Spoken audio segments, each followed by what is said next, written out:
noite. Tá fraquinho.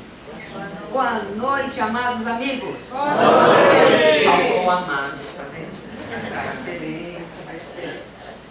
Então hoje, coube a mim o tema.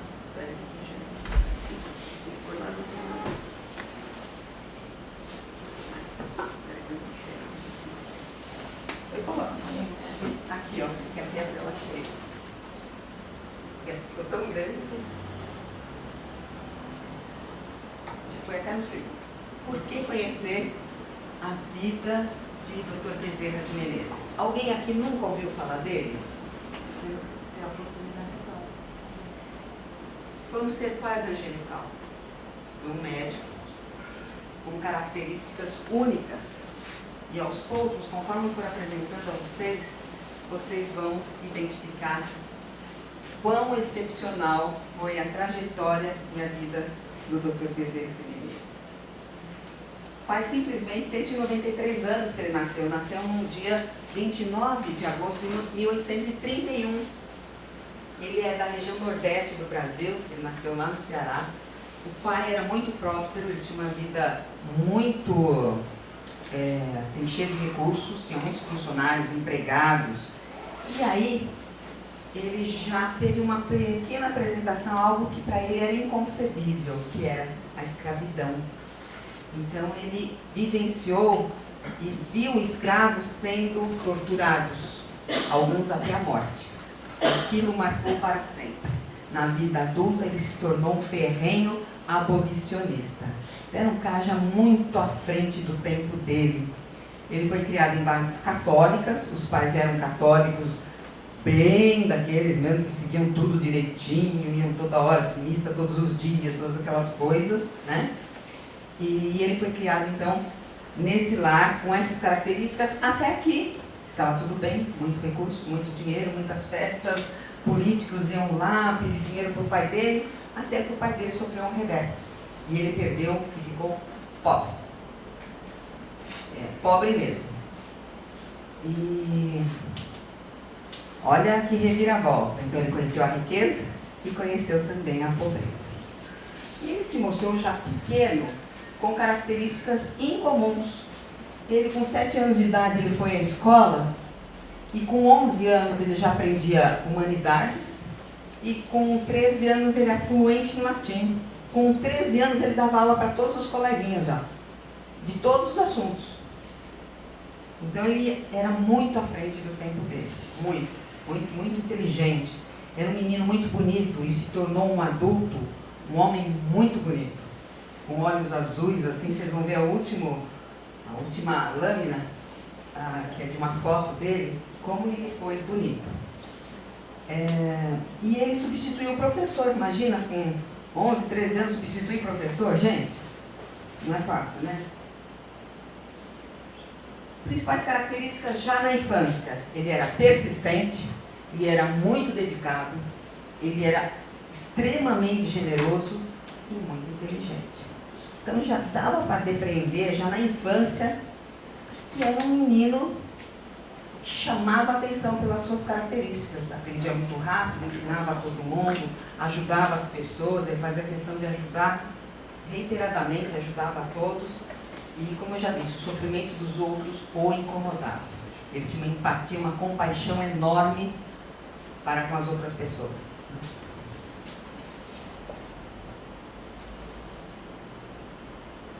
Quando ele já tinha perto dos 18 anos, ele falou que ele queria ser médico. E lá no Ceará não tinha faculdade de medicina. Então o pai o mandou para o Rio. Mas nessa época o pai então já estava em baixa, né, financeiramente.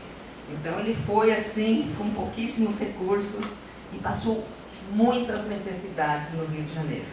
Então olha só, ele teve muitos desafios que poderiam levá-lo para um outro lado, se ele não estivesse tão firme assim, a sua dedicação, os seus princípios, né?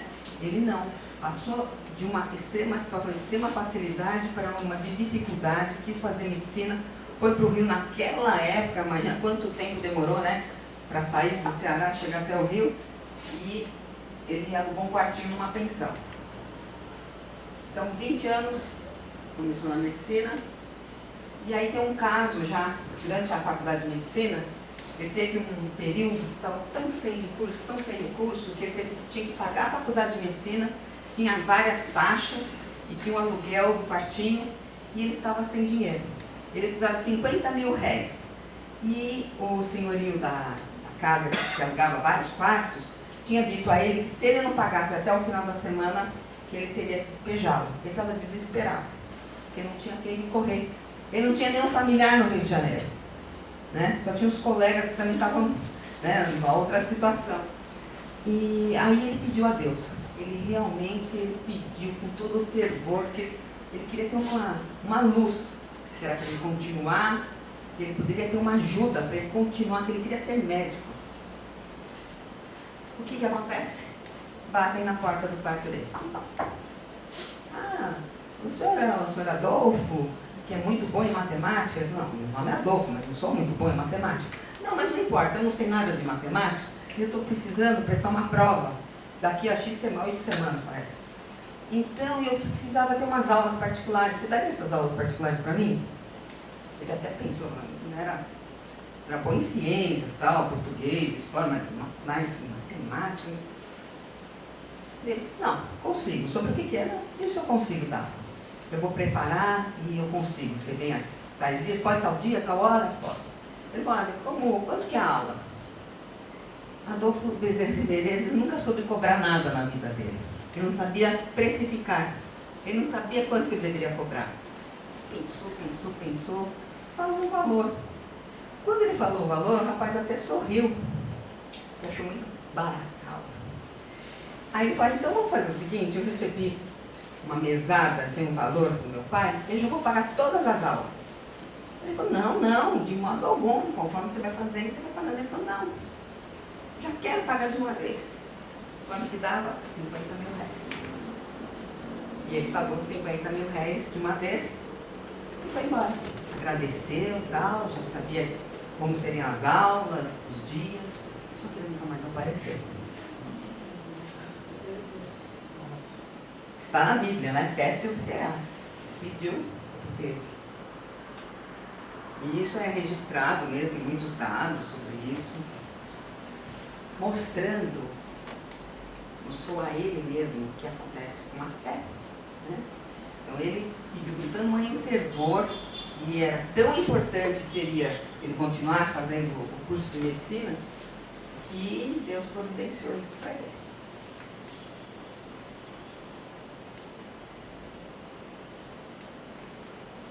Muito bem. E a carreira dele foi meteórica na medicina. Ele se formou, ele já foi contratado em seguida, depois virou professor. Então foi uma carreira assim de muito sucesso. Em paralelo, ele era muito engajado politicamente. E ele ocupou um cargo de deputado imperial das forças imperiais. Durante 20 anos, gente, não é pouco tempo, é bastante tempo, né? Então, e o pessoal lá, já naquela época, já eram meio contrários a ele, porque ele era corretíssimo. Tá bom? Só falo isso.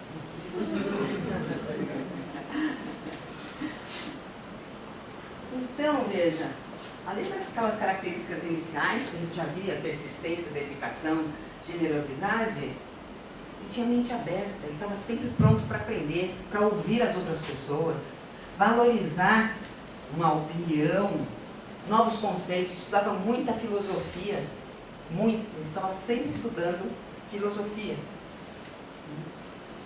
E isso é uma base que ele está sendo moldado, né, dirigido pelo plano espiritual, óbvio, a se tornar quem ele realmente foi. E eu não disse por que só conhecer a vida de Bezerra de Menezes. Eu gosto muito de biografia. Uma das grandes vantagens de se estudar, de se conhecer a vida de outras pessoas extraordinárias, né? Eu não quero ter vida lá no nosso artifício, para mim não interessa. Para alguns podem tentar, para mim não interessa. Mas enfim, porque nós nos sentimos motivados. são, quando você vê uma biografia, vê as dificuldades, não só a facilidade, mas as dificuldades, isso é inspirador, isso você fica com vontade de fazer uma coisa a mais, de ver sobre um outro prisma. Porque se você conversa sempre com as mesmas pessoas, que falam a mesma coisa que você não vai sair do lugar. Então a gente precisa ler, pelo menos, se não dá para conversar, conviver com pessoas diferentes, quando a gente lê a biografia de alguém que teve uma vida extraordinária, a gente aprende demais. Aprende muito, muito, muito. Como ele enfrentou muitos desafios durante a vida toda. Então essa daqui é a foto dele, já com a roupa, né, quando ele era como deputado imperial. É legal porque tem documentação já meio fotográfica, né, bastante coisa. Então, assim, quando político, o pessoal deu foram contra as ideias dele, porque ele gostava assim, de ajudar a todos, achava que todos tinham que ter os mesmos direitos, né? Queria uma boa educação para todo mundo, boa saúde para todo mundo, que todos poderiam falar, defender suas ideias. E não era isso que vigorava. Se não é isso hoje, imagina, né? 150 anos, talvez, atrás. E ele ia, além da parte política, ele atendia pessoas que, se pudesse pagar, pagariam. Se não pudesse pagar, ele atendia do mesmo jeito. E ainda comprava uma indicação para a pessoa. Então, olha, vocês estão vendo que uma pessoa muito diferente, com um índice de generosidade altíssimo, né? Altíssimo. Por isso que ele recebeu o codinome de mestre dos pobres. Ele atendia a todos. Atendia muitos riquíssimos lá do Império. Mas ele atendia, ia nos casebres, o que hoje é favela, naquela época nem era, casas bem humildes, ele ia e atendia graciosamente. Então ele se mostrou, além daquelas qualidades anteriores, que ele era muito caridoso e foi humilde e inteligente, como sempre, premiando toda a vida dele. Até que, ele estava nessa vida, até que um doutor, Carlos Travassas, ele traduziu do francês as obras do Allan Kardec, os cinco livros de Allan Kardec, e deu o Livro dos Espíritos para Bezerra de Menezes. Bezerra de Menezes, ele fez até uma dedicatória. Ele usava um trem, ele usava como é que chama? Como chama aquele subtítulo antigo? Bonde. Ele usava um bonde para ir do hospital até a casa dele ou do Palácio do Governo até a casa dele. Demorava mais ou menos 1 hora. Ele ganhou o livro, vou começar a ler. Lia durante o trajeto. E ele ficou surpreendido que as coisas que tinham no livro, parece que ele sempre soube. Ele falou que ele mesmo se autodenominou como um espírita de nascença, porque não tinha novidade para ele. Ele achou que tudo que tinha no livro, não sei se vocês já tiveram oportunidade de ler, para mim tem sempre muitas novidades, mas ele achou que era tudo já conhecidíssimo para ele. Ó, o livro, ó, o bondinho. Então, a partir daí, ele se declarou espírita, mas veja, a adesão ao espiritismo foi. Ele era já um homem maduro, entendeu? Ele já tinha seus 50 anos, aí, 55 anos. Então teve todo um burilamento, aí ele se tornou espírita. Só que ele era um cara que se destacava tanto que ele passou a escrever também. Os jornais aos domingos, tinha um jornal que era o máximo, né? E ele começou a escrever colunas sobre filosofia espírita. Depois escreveu um livro, eu já li esse livro, Loucura sob Novo Prisma, foi um dos livros, ele escreveu outros, né? Ele escreveu livros também. Então ele era um cara muito abrangente a sua atuação. Então ele ia da atenção da assistência médica, assistência espiritual, da parte política à parte filosófica. E ainda como escritor, que era uma forma na época, lembra? Naquela época não existia rádio, não existia nada. Então a forma de influenciar pessoas era pelo jornal ou panfletos semanais que saíam. Diferente de hoje, né? Estou atrapalhando você, desculpa. E aí vem a outra característica dele, ele era um homem corajoso. Ele foi corajoso, imagine, se hoje, dependendo do ambiente onde você for, se você falar que é espírita, as pessoas já começam a te olhar torto, você imagina 150 anos atrás. E ele foi corajoso, porque não foi um espírita para ele. Ele foi espírita, ele divulgou que ele era espírita e começou a agir divulgando o espiritismo, atuando, né, nos lares ou nas casas onde tinham sessões espíritas. E aí também ele participou de uma outra coisa. Até ele, vamos dizer assim, entrar no espiritismo, o espiritismo era muito fragmentado, tinha vários locais. Com ele foi possível uma unificação. Então a Federação Espírita Brasileira ela já existia, mas as pessoas não se falavam. Então ele unificou. Ó, é onde ele publicava, esse é o original, não dá para ler nada, mas eu garanto para vocês que é original, não é feito. E aqui vamos um outro exemplo que eu acho que vale a pena falar. Um dia ele foi atender uma mulher numa casa muito simples. E o filho estava muito doente. E a família não tinha recursos. Ela falou assim, ele deu a prescrição, falou, olha, só comprar isso aqui vai ficar bom. Ela falou assim, nossa, não tenho nem para comer, muito menos para comprar medicação. E ele não tinha dinheiro algum também, mas ele tirou o anel de formatura e deu para a mulher, para ela comprar o que precisasse. E não quis o dinheiro que sobrasse para ele de volta.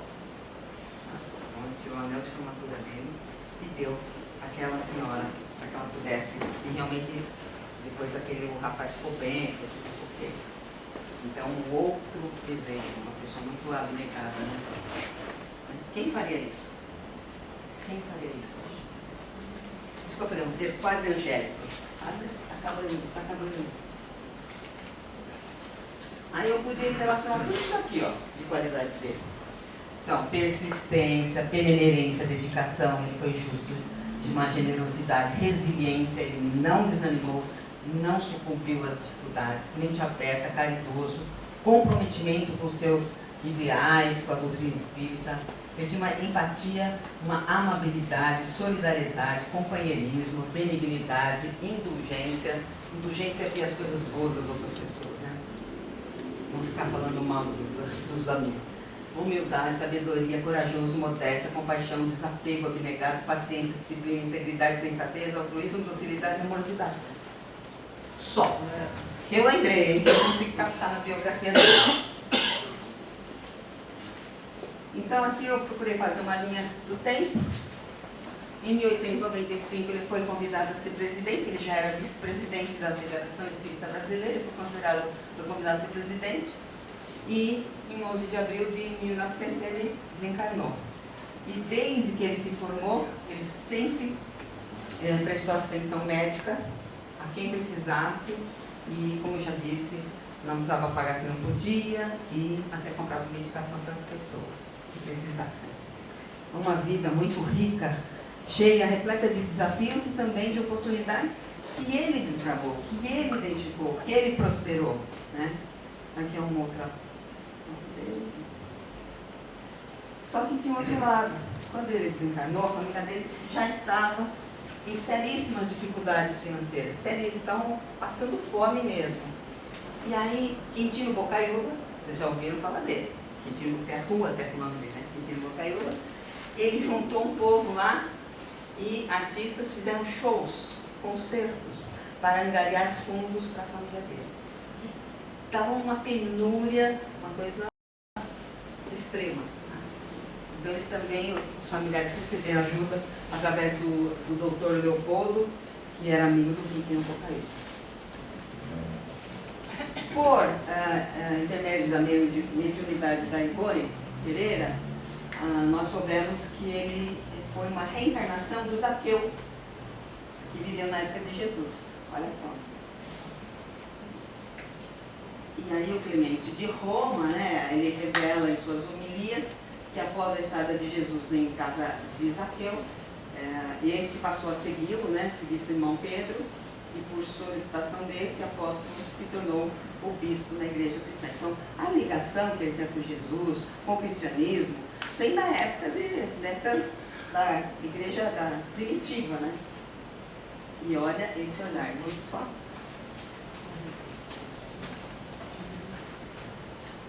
Olha só. Eu tinha uma fala muito mansa, uma voz doce e pausada, e nunca se exasperava, à exceção daquela vez dos 50 mil réis, não há registro de que ele se exasperasse. Ele tem um olhar mesmo de uma pessoa muito boa, né? Uma benevolência. Então é isso. A gente consegue entender agora. Eu, particularmente, trabalho muitos anos no metafísico. A gente pedia muito, peço hoje até no meu grupo de tratamento espiritual, a intercessão do Bezerra de Menezes. Então ele tem uma capacidade incrível. A sua energia, ela envolve todo o planeta, assim como, lógico, a menor extensão de Jesus, né? Por isso que quando alguém fala assim, olha, Jesus diz na Bíblia, onde 2 ou mais tiverem meu nome, eu aí estarei, lógico que ele estará. Porque a energia de Jesus envolve o planeta inteiro. Quer dizer, ele está em todo lugar. Então, se eu com vocês estivermos fazendo uma oração, ele já está aqui. Entendeu? E do Dr. Bezerra de Menezes é principalmente para a cura. Você pedir, você terá o concurso dele para aquilo que você pede. Ele nunca se casou? Ele casou 2 vezes. Casou a primeira vez e depois ele casou com a cunhada dele, teve 2 filhos, depois mais 3 filhos. E um dos filhos dele tinha um problema psiquiátrico gravíssimo, chorava dia e noite, né, gritava, e foi uma experiência bem difícil para eles. Bom, espero que vocês tenham gostado de conhecer um pouco da vida de Dr. Bezerra de Menezes. Então, quando vocês pedirem por Dr. Bezerra de Menezes, vocês saibam que essa figura é esse ser quase angelical que tem o nosso socorro. Tá bom? Boa noite.